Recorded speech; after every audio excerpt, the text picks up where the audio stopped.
Në mbledhjen e radhës, Këshilli Bashkiak i Shkodrës ka miratuar një sër vendimesh me fokus në mbështetjen sociale dhe menaxhimin e buxhetit për vitin 2026.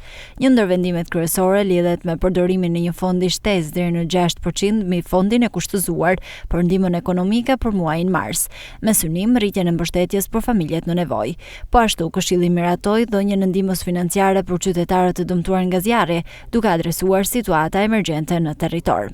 Në fushën e menaxhimit të burimeve natyrore, u miratua një ndryshim në vendimin ekzistues për rishikim dhe përditësimin e listave të pasurive pyjore dhe kullotave në territorin e bashkisë. Një pjesë e rëndësishme e mbledhjes ju kushtua dhe çështjeve financiare, ku miratuan disa ndryshime dhe shtesa në buxhetin e vitit 2026, si dhe programin buxhetor afatmesëm 2026-2028. Këto ndryshime synojnë përshtatjen e buxhetit me nevojat aktuale dhe realizimin e projekteve prioritare.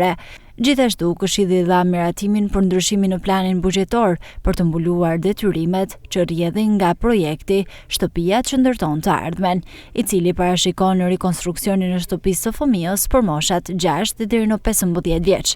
Vendimet e marra pritet të ndikojnë drejt